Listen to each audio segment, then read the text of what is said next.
to A Scrap Life, a podcast solely focused on the hustlers, grinders, operators, and business owners who live and breathe the scrap metal industry every day. We are the original recyclers. No suits required, just guts and hard work. Here is your host, Brett Eckhart. In this episode of A Scrap Life, I sit down with Hank Doane of PNW Recycling. His dad and my dad partnered with Schnitzer Steel around the same time in the late 90s, so we have a lot of scrap history in common. We talked about family, business, partnerships, the scrap industry, and how they can all blend together. Go ahead, take a listen. All right, I get to sit here, Hank Doane, drink a beer. Cheers. Cheers. So Hank called me a couple days ago, said you were coming to town. You got some roots over here in Boise, Idaho. Yep. And I was sitting there thinking, I'm like, well, shit, Hank, if you're going to be in town, you want to come hang out, look at the scrapyard, I go, then let's sit down and do a podcast. And only because I know a good chunk of your history, and I don't know the whole history. Yep. But I know you're pretty deep rooted in the scrap business, scrap industry like I am. And so I thought, I mean, this podcast is only about scrap business, people in the scrap metal recycling.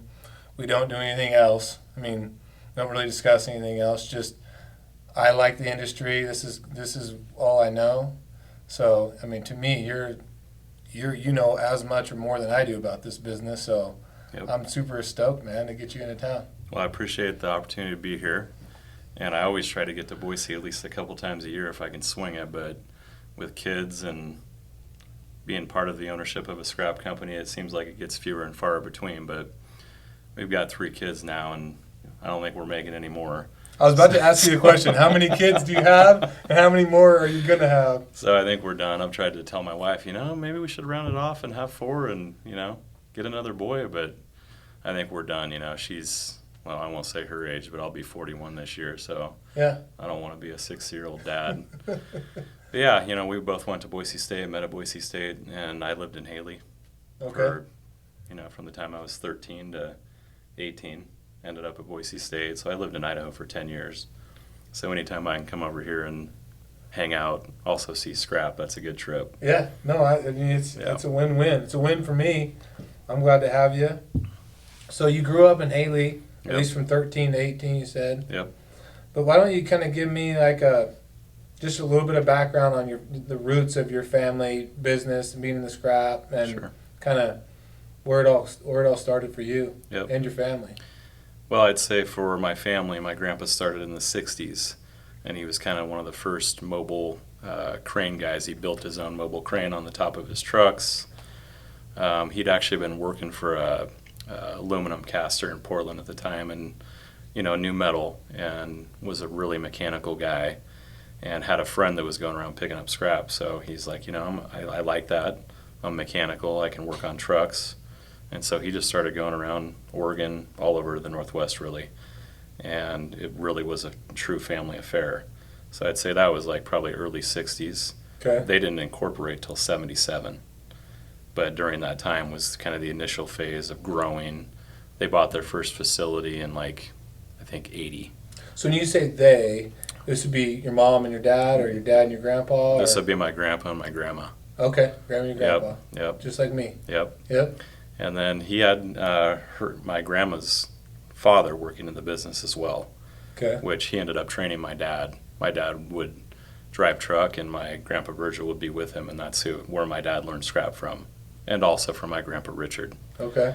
And so, that was 80s. They bought another facility, 84, and then it goes from there. My involvement in the early 80s, I was born in 79, was being around my grandpa's shop. So I'd see him, working on trucks all day or night, go out, crush cars, whatever, go get scrap, come back completely covered in grease. As kids, we'd be in the pool screwing around. He'd come up and go down to the basement and wash his hair with Tide to get it out. To get all the grease out. To get it out. And, my childhood was kind of seeing that work ethic from the ground up. And so my summers, to make a little money, I would clean radiators with my grandma. Nice. And so that was kind of my introduction to being around scrap. And the first facility that you guys bought, the actual facility, which was where? That was in Gresham, Oregon. Gresham, Oregon. Yeah. So for people that aren't familiar with Oregon, it's kind of... It's on the east side of Portland. Okay. So kind of heading out towards the gorge. It's And a you guys it's still a have 20-minute drive. You guys still have that facility today, right? Yeah. So when my Okay. grandpa passed in 95 or 6, my Uncle Rex actually took over that facility. My dad, who'd been working in the business since he was 18, took over Clackamas. And in 2009, we actually ended up buying that facility back from Rex. Nice. So now we have Gresham, Clackamas, Portland, Longview, Hermiston. Oh yeah.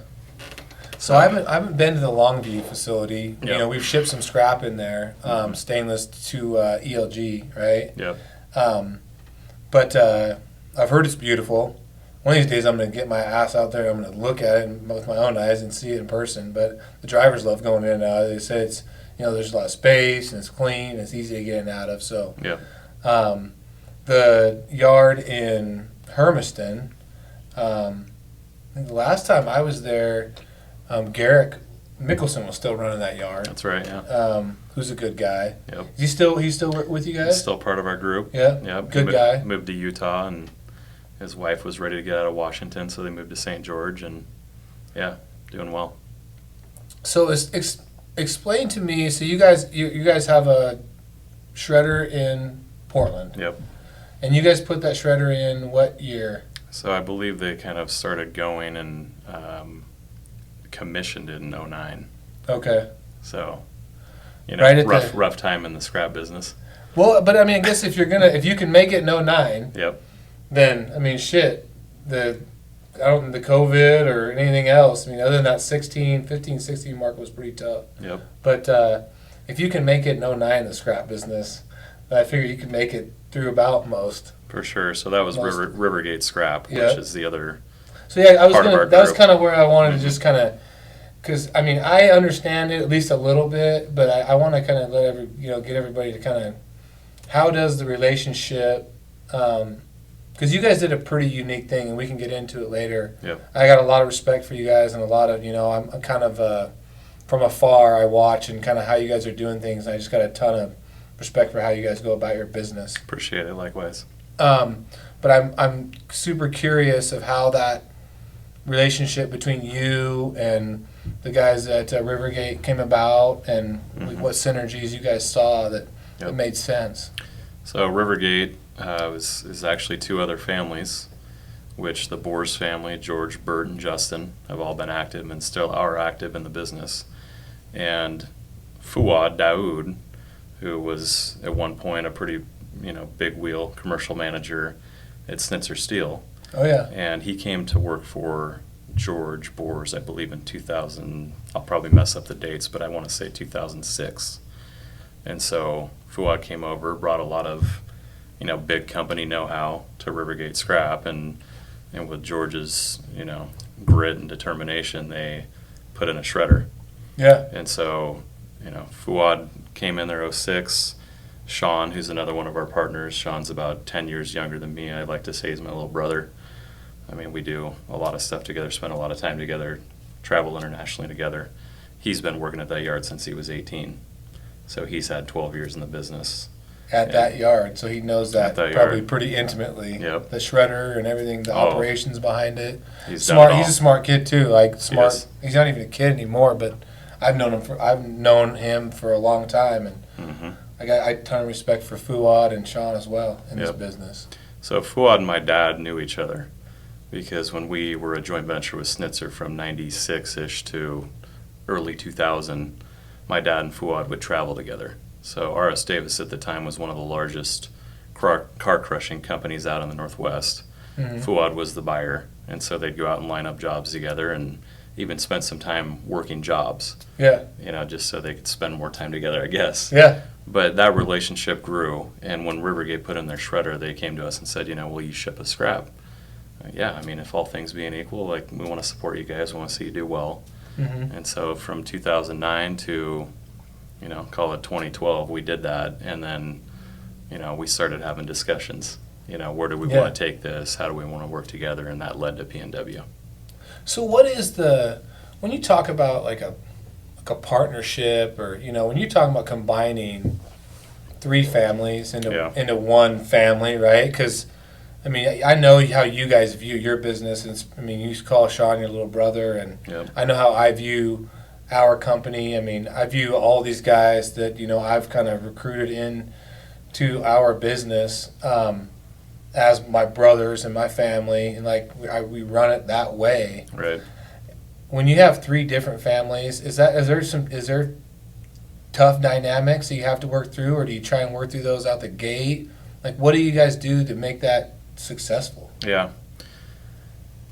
I like to say we dated for a while and figured out if we could, be together, because we were a joint venture from 13 to 17 Okay. and got to know each other. Of course, there's all the numbers and the legal part of going through a merger like that, but really you're learning people's personalities and saying, can I work with this person every day?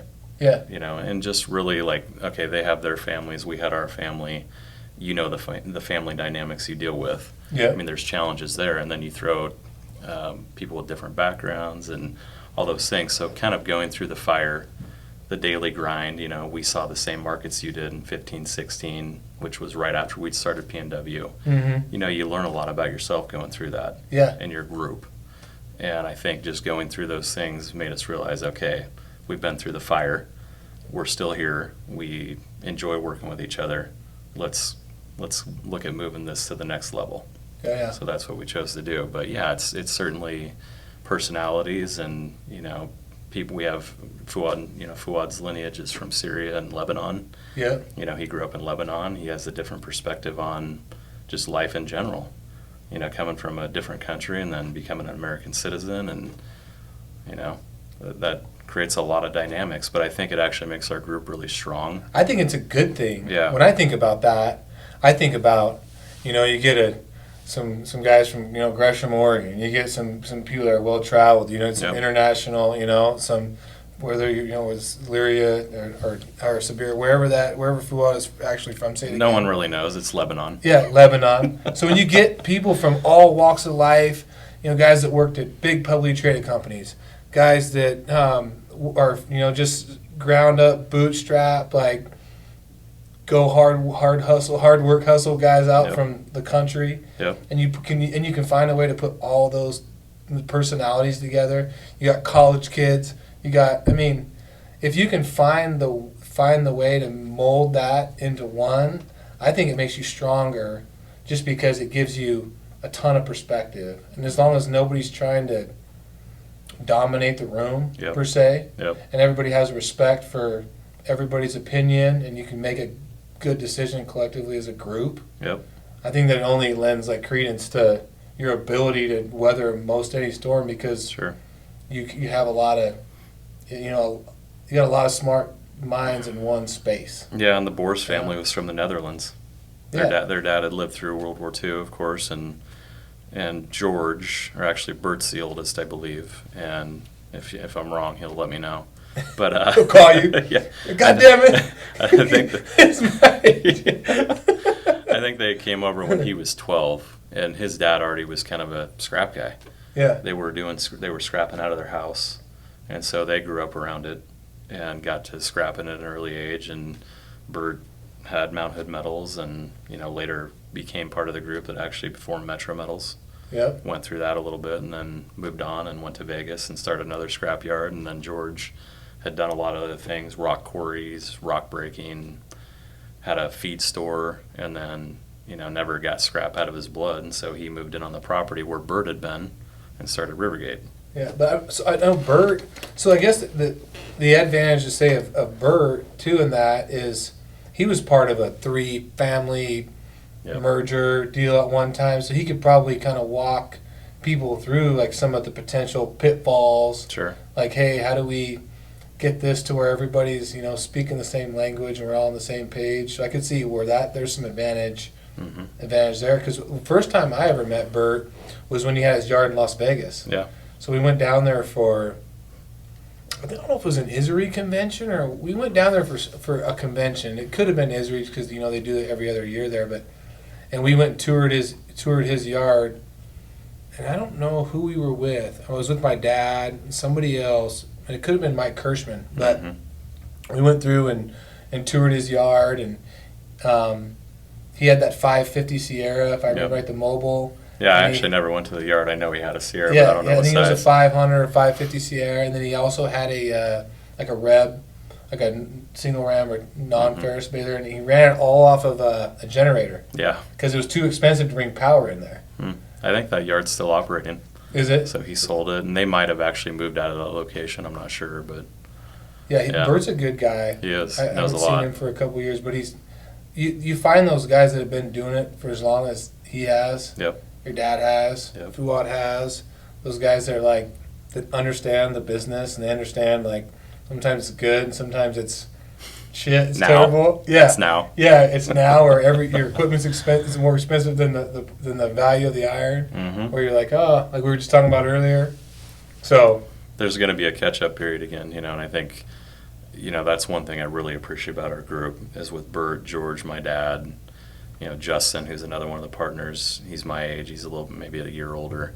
He's been doing it since he was a kid. My sister Jamie, our controller, another shareholder, like she's been running scale since she was 14. So you used to have both your sisters in the business, though? I did, yeah. Jessie was in the business. Yeah. And she left about 2011. Okay. So, What is she up to? family dynamic. Oh, yeah. She's living up near Tacoma. Okay. Working and living Yeah. life. Nice. Just was time to go do her change. thing. Yeah. Yeah, I mean, like my dad, we were talking about with my dad in this room the other day, and we were talking about different family members, and some lasted longer than others. Some decided they want to go do something different. Yep. Some were encouraged to go do something different. I mean, just it's that family business dynamic where you're like, oh, okay, it's time, or you find a way to stick it out and stay, or you find your lane. Yeah, but you also realize if you look at it, it's no different than any other company. And of course you meld it.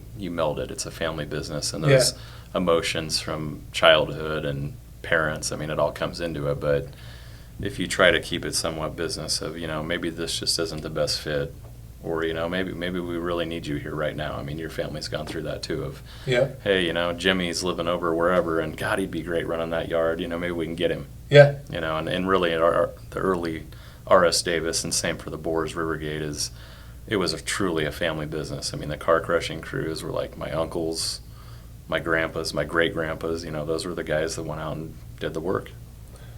When I graduated from college in 2004 and came to work, and at that time we just had our Caldwell yard and the Mountain Home yard. Mm-hmm.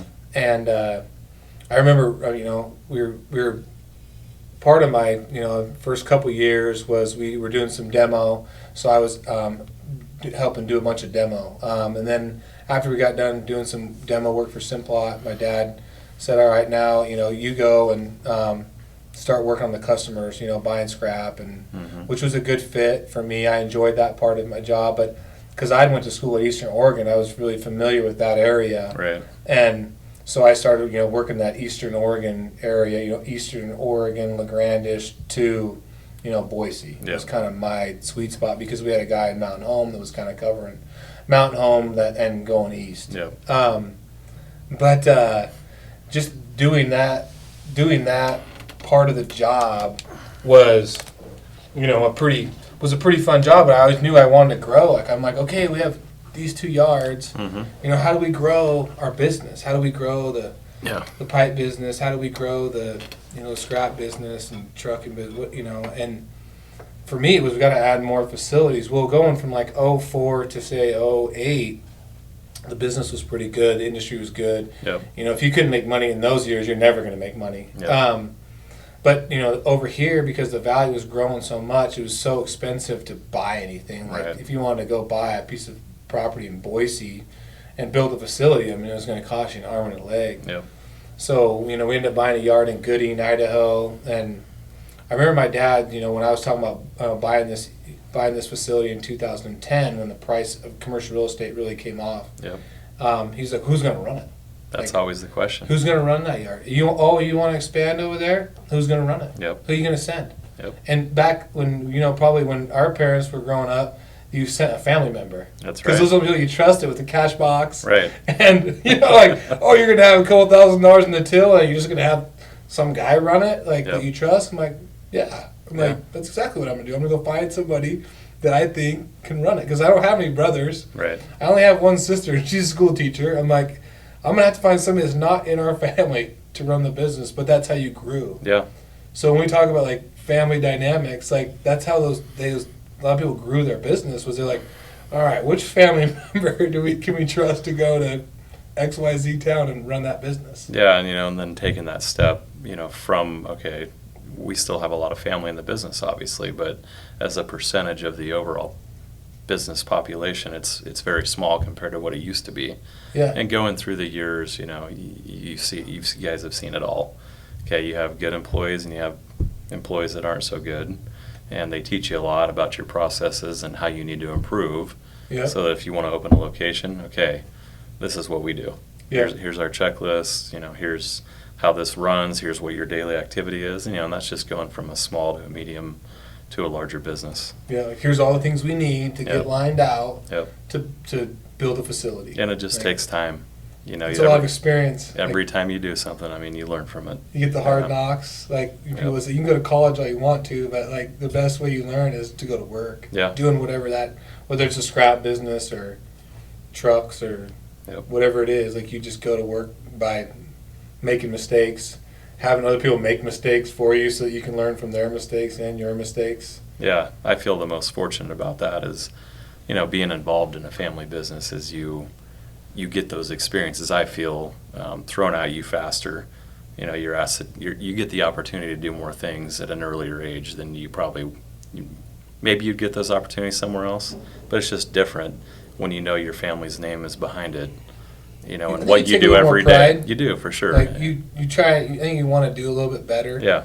When it's kind of your gig, you're kind of like, okay, like I want this to work. I'm going to put in the extra hours to make this do work. And then you get lucky enough to find people that want it to work as bad as you do. Mm-hmm. And then that's when you're like, oh, okay, like you're gonna do well here because you get it. Like you understand like what it takes to make this thing happen. You have patience, or you have XYZ skill. Because like probably one of my favorite some of my favorite outtakes from when I had this conversation with my dad was, you're not going to get it done in 10 years. You're not going to get it in 20 years. Like, it's going to take you 30, 40, whatever, years. So enjoy the ride, right? Enjoy the journey. Right. But understand, like, it's not a one and done. Like, you're not going to rule the world in a year, No. And I don't care how much money you start with. If you walk in here with $20 million and you walk into Boise, Idaho, or Portland, Oregon, you have $20 million to spend on a piece of land and some equipment and all that. That's great, right? You're going to have the nicest shit. You're going to have the best piece of property and a bunch of nice equipment. But guess what? Like everybody else has all the reputation and the roots of taking care of their customers and doing what they said they're going to do, and all the stuff that it takes to really get that off the ground, which is like what you guys and Rivergate and the Boers family have all put down those roots in those areas and said, we've been doing this a long time. Yep. We understand the business. We're not here to exit tomorrow. Right. So I mean that part of the competition, is you can't buy that. No, absolutely not. There's no amount of money that buys that, like in an area. And you're in the community, and everyone networks differently, but you have your relationships. Your employees have their relationships, and they know you guys do a good job, and they're going to do business with you. Yeah. Versus what the other options are. So I think that's a good point you make, though, is what it takes to start a scrapyard today. And I listened to your podcast with your dad and your mom. Good. And I thought back of, okay, when my grandpa started, what did it take? It took grit. It took know-how to fix stuff when you're out in the middle of nowhere and it breaks down, and it took your heart and dedication. Now what's it take? It takes all those things, but it also takes a shitload of money to go out and get a property that's going to work, where you can move material that's logistically has some advantage, and then everything that goes beyond that, all the equipment, it just costs so much more than it used to in relation to where we're at and the people that want to work in this business. The amount of volume that you have to take to feed those people, to pay for the equipment, to pay the taxes on the property, and the list goes on and on. So then it becomes, somewhat of a volume game if you want to play legitimately and do it the right way and not do a half-assed job. Mm-hmm. Like there's a lot of that goes into it. I mean, it's not a one and done deal anymore. Like you gotta be really like dedicated. You gotta be really willing to put a lot on the line. Yeah. You know, put all your chips in the middle of the table and say, well, here we go. Yep. You know. So one thing that I've talked to my dad. I told my dad the other day on 4th of July, I was like, hey, Hank's in town. I go, and I'm going to sit down and have a podcast with him. He goes, oh, that's cool. And just, I think just by me saying that, we didn't really get too far into it.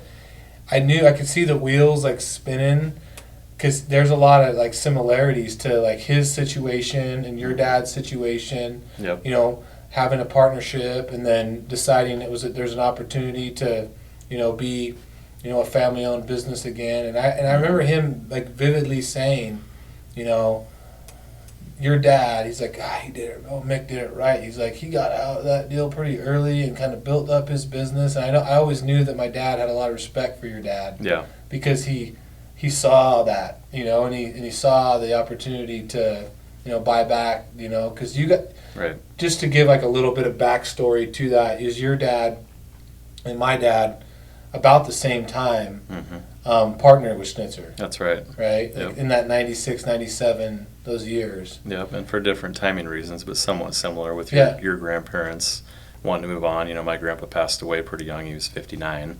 Mm-hmm. And my grandma didn't want to run the business, and my dad had been the guy for a long time, and you know, that was the way he was able to take advantage of that opportunity. Yeah. And so he did, and you know, then the market did what it did late 90s, and I don't think Schnitzer was, you know, as ambitious with acquisitions at that point, and was also maybe thinking, how do we divest? Yeah. You know, but I was in college at that time, so I don't really remember a lot what of was it. going on other than him telling me, you know, I think I'm going to go out on my own again. Yeah. Out on my own.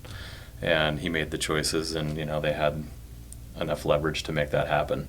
And I think it was a really good thing for them, for Schnitzer and R.S. Davis. Yeah. You know, going through that time and learning from each other, and then, you know, making the break. And we were still a really good supplier for a long time. Well, after that happened. Yeah, and I think that's you do those, you have those partnerships, and like, I mean, I think that you could probably learn a lot about that partnership and that relationship, and you can use those for your existing partnerships. Yep. And like your, you know, the good things about it, the bad things, you know, from the start to the end. Like, okay, how do we exit gracefully? How do we enter gracefully? And everything in between. Yeah. You know, and I think there's a lot to be said for, you know, going back for those lessons in life, and kind of how do you make it work. But so now for you guys also, you go basically from a partnership, you know, with them, to now you guys basically compete with each other. Yep. And that dynamic, which I've always thought was pretty cool, that you guys were able to find a way to, you know, find an export type facility, right? Which is your facility in Longview. That's right. Yep. So, I guess, and the reason I bring that up more than anything is I love the story of going from a yard in Gresham to you're exporting scrap all over the world. Right. Right? Like it's a big step, but it takes a long time. A long time, but it takes like that's that's America. Like that's Absolutely. Something that, like, that's the American dream. For a lot of people, you don't have those opportunities in other countries. That's right. Like, those don't exist. I mean, if they do, they're very, very few and far between. Yeah, the people that hold the power and the money is a very, you know, small percentage of that population, whatever country you want to look at. You know, and there's great countries around the world that maybe that's not the case, but I do think overall that's the way it is. You know, having traveled a lot of the world, and you see that as, you know, the power is held very closely at the top. And in the U.S., if you have the ambition, you're sharp, you work your butt off, you take the risks. I mean, that's a lot of it, is you're willing to, like you said, put your chips in the middle of the table and see how it goes. But if you believe in yourself and you believe in your employees, you know, you've been through a lot of tough markets, like, you're going to figure it out. Yeah. Whatever it is. Well, and you have those relationships. You have people you can lean on, but you have a country that, I mean, I think that's kind of what's getting lost lately for me is, you know, is as a country we're not perfect. There's a lot of issues that we have that we need to work on. You know, and some of those issues are different for you and me and somebody else, right? And I'm not gonna get into that. That is what it is. But I think what gets lost sometimes is like how many opportunities do exist, Right. and how you can write your own check. You can like create your own path if you're willing to do all those things that you just said: hustle, grit, bet on yourself. You know, establish good relationships, work your ass off, like all those things that, you know, people, you know, certain generations you want to say like, hey, like it's gonna take you some time to be the yard manager. Right. You know, it's not. But there's a career path here for you if you want to work hard. Yeah. You know, but to get into the country stuff, I mean, there's so many different angles to it.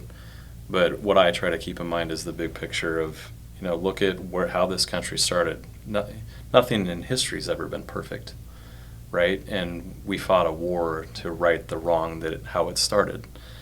Doesn't mean it's been perfect since then, but I think with every generation I'm hoping it's going to get better, and I think that's a lot of what's going on right now in this process. Yeah. It's the next iteration, and I think America will be stronger because of it.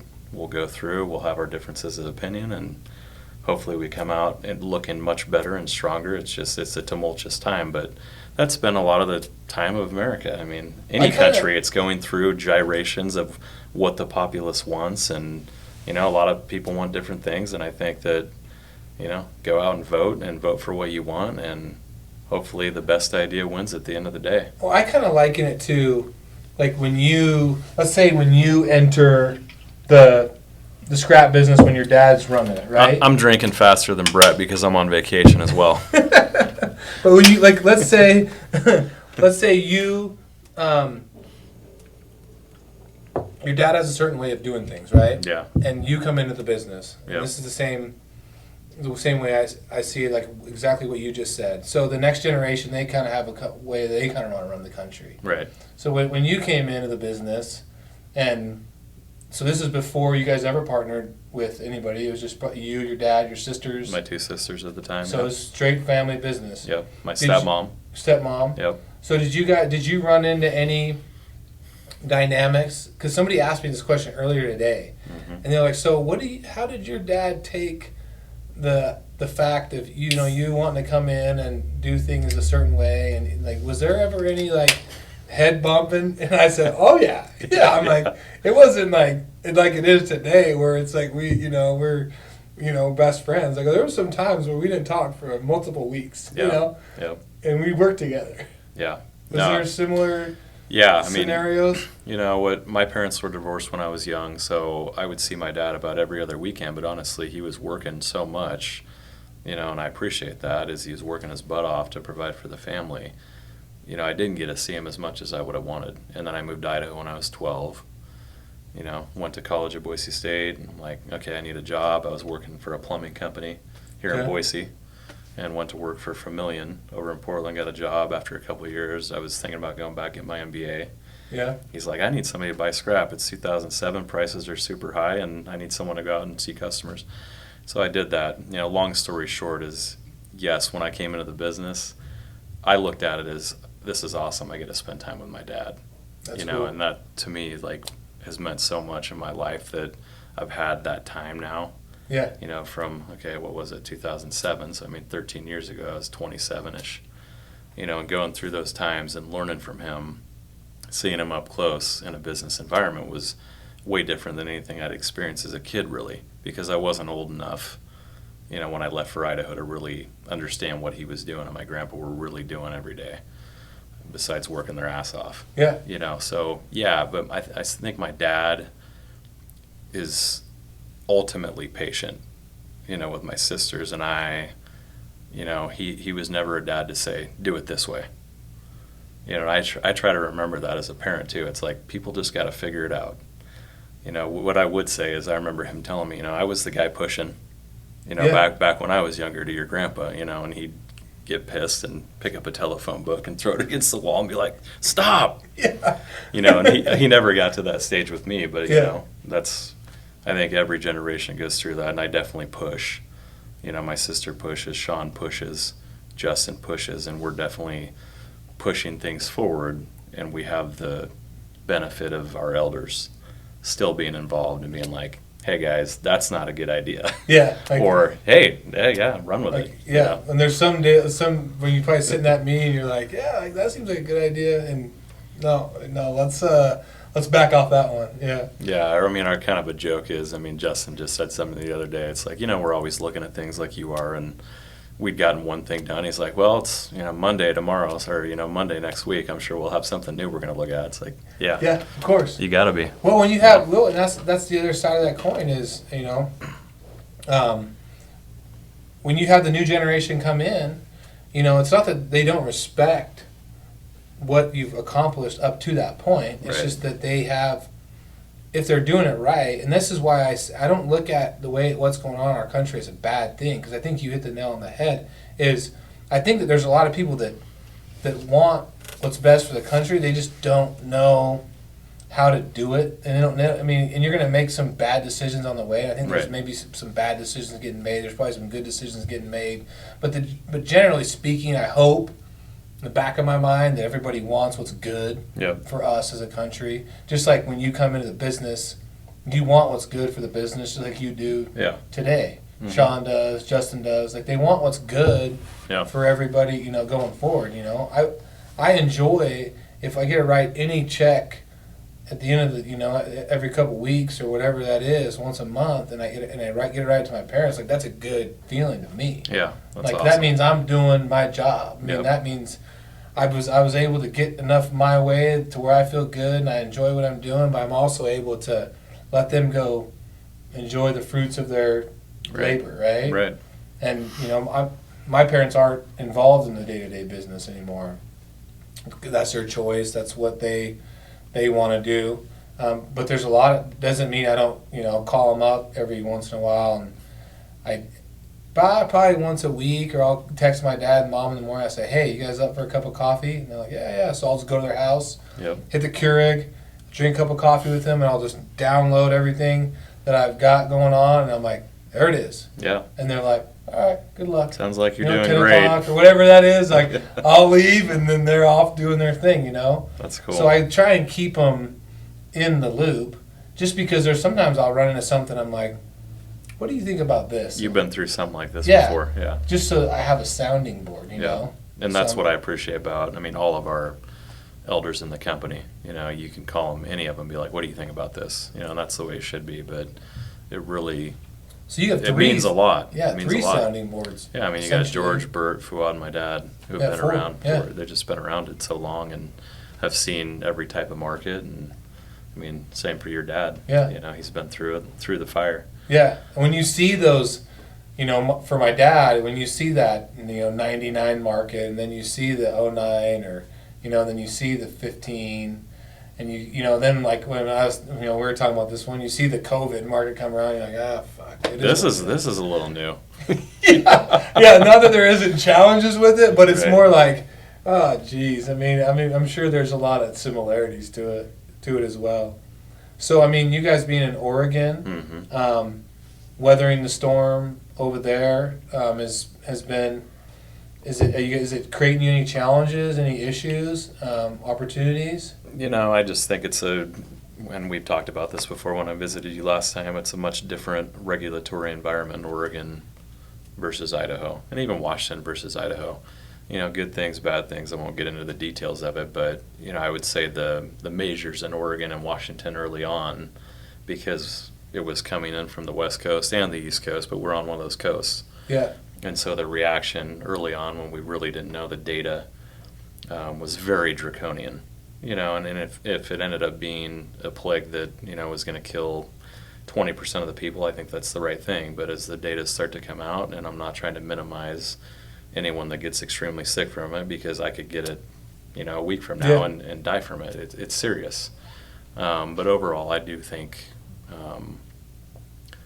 hopefully the numbers trend in the right direction over time. Yeah. and we get to a better spot as a country with it, because I don't think we can keep doing what we're doing with locking down in this fashion and have smaller businesses survive It's just it. tough on business. It's extremely I mean, tough. it's. So, I mean, that. yeah, I mean, for us, we fought through it, and Sean spent a ton of time, Sean Doane, with our group, because he's the ISRI president, and he spent a ton of time making sure that we could operate, in our region. Yeah. So Oregon, Washington, Alaska, British Columbia, wasn't affected as much, but yeah. So I mean, we made sure recycling's essential, and that was a nationwide effort, and ISRI played a big part in that. So No, because it wasn't a certainty No. that we were going to be allowed to operate. So I think that's really important to point out the work of what ISRI did federally and in the states, because there was a lot of effort to make sure, especially in the places that were locking down, to educate legislators, let them know, like, okay, you can shut us down, but when you haul your garbage to your transfer station, you sort out your recyclables, you want somebody to handle that, or you just want to landfill it and lose all the economic value from it? Exactly. That, and I mean, just how much more trash is getting produced right now. I mean, it took decades to make all the headway that they've made, and hopefully it's a short-term gig, but I mean, you talk about the amount of masks and rubber gloves and, PPE and all the extra trash that's getting accumulated. Your single stream guys are, I mean, they're getting inundated with, volumes of stuff that they can't even handle, sell, turn into a commodity anymore. I mean, it's, which started way ahead of this, but but it's a whole other topic. That's a whole nother. That's a whole nother six pack. Yeah, yeah. But I mean, yeah, it's that whole deal is it's a crazy dynamic. It's a crazy deal, and I'm with you that I hope cooler heads prevail. I'm happy that I'm not in the restaurant business, it's or the tough. bar business. And you thought tough. restaurants had a hard time making it before. Man, I feel for people in those industries. The hospitality business. I'm thankful once again that I'm in the industries that we're in, just because we are. I think most people are now starting to deem themselves essential. Yeah. At least it feels like that, But if you're in those hospitalities, I mean, there's no way to say that. I think you for can the most say part. it, but it doesn't mean people are going to show up and want to rent a room, Exactly. or a house, an apartment, or Which, huge credit to the people that are on the front lines, let's say obviously the hospital workers, but the grocery stores, the checkers there. I mean, the people that make the economy go. I think that highlighted more than anything the last 3 or 4 months, is you really understand, who makes things happen. And we're part of that. Oh, yeah. Absolutely. And it just and I think hopefully, if my one big takeaway from this whole deal, and I truly believe it is, if the unemployment stays high, is people will start valuing their job more. Yeah. And whatever that job is, and I don't care whether you're like a grocery store clerk, if you're you're cutting iron with a torch in front of you all day, or you work in office admin, or whatever that is. I think hopefully if there's anything that people will value going back to work, because when you're at home and you're just cooped up, I mean, there's a lot of that's not as easy. It sounds all good in theory. After about a week or two, I think people started to realize, oh, maybe this isn't that great. Like, I kind of value going to see my colleagues. At least if you enjoy somewhat of what you do. You know? I mean, I hope that's a snapback from it, but there's definitely, not to get too far into the politics of it, but I think that's a big question for the country and for people's self-worth, because there's a certain portion of the population, and this could be said worldwide, that doesn't want to work.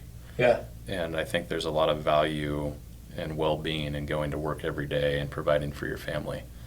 And it seems like there's been a little bit of loss of that, and maybe that's what you're alluding to is, maybe it's just easier to not work. Well, okay, like maybe it's easier physically. Yeah. But is that good for your mental and health? No. Health and your physical health? It's not. No, is it good for your family? No. I mean, is that really? I mean, is that the bar you want to set for your kids? Yep. And say, we're good. Just we're just gonna get paid to sit here. I mean, if that truly is, then you probably never valued your job in the first place, and you didn't find something you really enjoyed doing. But I mean, hopefully people become more thankful for all the little things, the family time, Right. The staycations of just hanging around with your family and doing the hunting, the fishing, the camping, the whatever you enjoy doing as a family, playing games on a board, Yep. whatever that is. Like, hopefully there's like that's the one big takeaway is we can get through this shit and be like, all right, let's figure it out. I know all the parents are hoping, let's get these kids back to school. Yeah. Oh yeah. Or a lot of them. Yeah. I shouldn't say all. No, I think that there's a lot of that. I mean, Yeah. my wife's a school teacher for a living, Yep. and she's ready to go back to school. Mm-hmm. I mean, she's ready to get back to her colleagues and do that. I mean, but she's one of those people that really enjoys what they do. Mm-hmm. So, like, what's the big? A couple more questions, and I'll let you get out of here. But what's the big? What do you enjoy the most about your job, about what you do? Like, what's about when you think about the scrap business? Yep. I mean, what is it that you like? Yeah. I'd say number one is just, seeing our employees succeed, to make that kind of just an overall statement as I love the stories of, someone that started around the same time as me, and she's come up through the company, she's run our biggest facility, she's doing different things now, but seeing those success stories and being part of it, Yeah. is really awesome just to have that experience with employees. And then I think for me personally is I always tell my wife, scrap never sleeps, because it really doesn't. I mean, it's always trading. Yeah. I know you've sold loads of scrap in the middle of the night at some point. Oh yeah.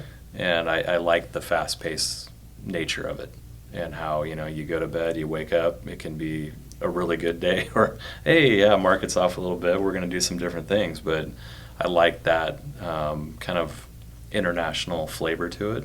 Yeah. Is, okay, we've been selling to XYZ country for the last 5 years. Well, things change, and the consumers are now spreading out over Southeast Asia because they need to be in some different markets. And hey, all of a sudden this market's hot now.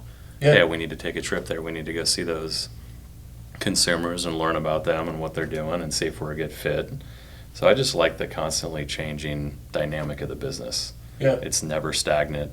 We figure out new ways to recycle, and there's new products that are made that we have to figure out to recycle. I think There's that's always really opportunity. cool. Like, if you're Yeah. looking for it, it seems like there's always opportunity to grow, and it doesn't even have to be like geographically. Right. There's always opportunity to grow your business if you're just kind of on the hunt to, like, okay, what products can we buy, produce, process, Yep. and like what commodities are going to be the next big ones that we need to kind of get in front of, Right.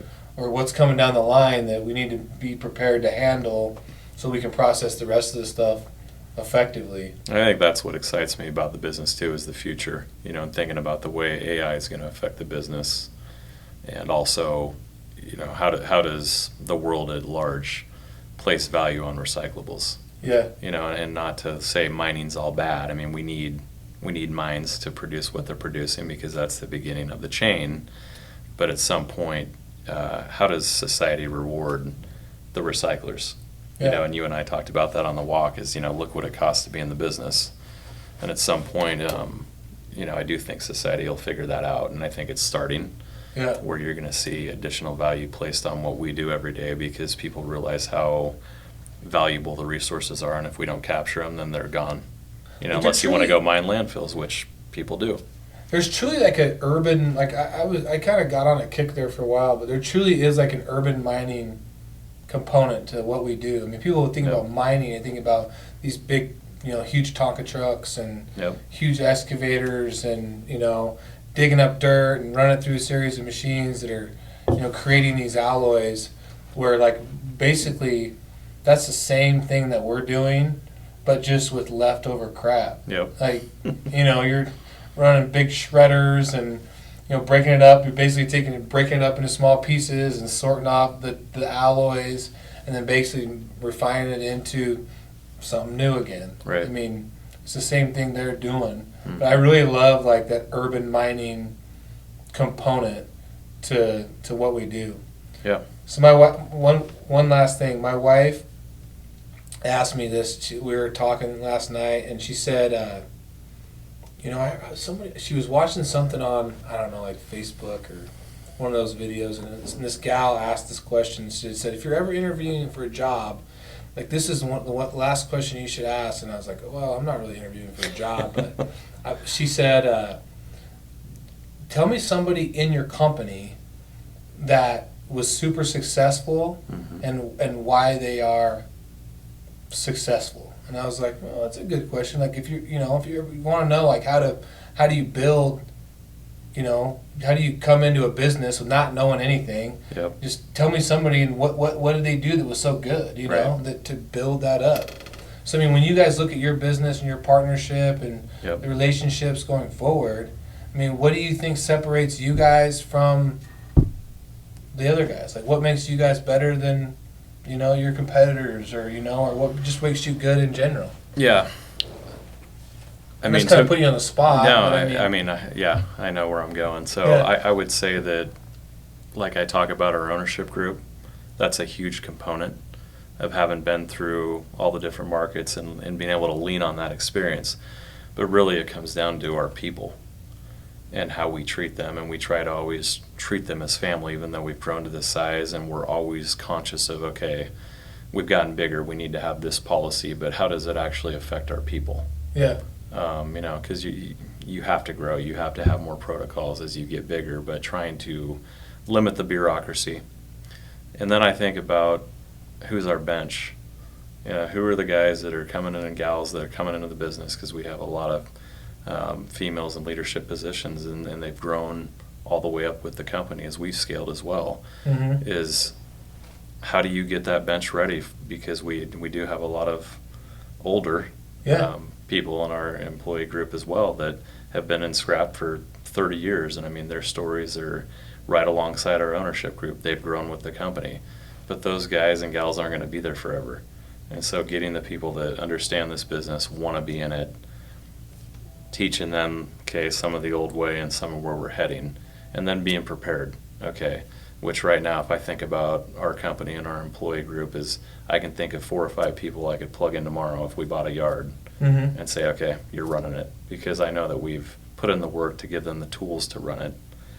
And I also believe in them because they've been loyal to our group. They work their butt off. Yeah. They're ready to go. So I think that's a lot of what separates us from maybe some larger companies and smaller companies that, maybe they're not putting the work into developing those people and getting them ready for those opportunities and showing them that there are opportunities down the line. If you ever want to grow, you gotta build the bench. You do. And I think I never thought about it that way, but that's a good thing to end on. But it's a good point. Like if you want to grow your business, build the bench. Absolutely. Get them ready. Yep. That way, when the opportunity does present itself, you're like, yeah, because that's always let's the go. question. Okay, we want to buy a yard or we want to start a facility. Who's going to run it? Back to the old school. Yeah. Who's gonna run it? Who's going to run it? Much appreciated, bud. Thanks, man. Thank you for coming by. Appreciate it. Thanks for coming out and drinking a couple beers and hanging out. Absolutely.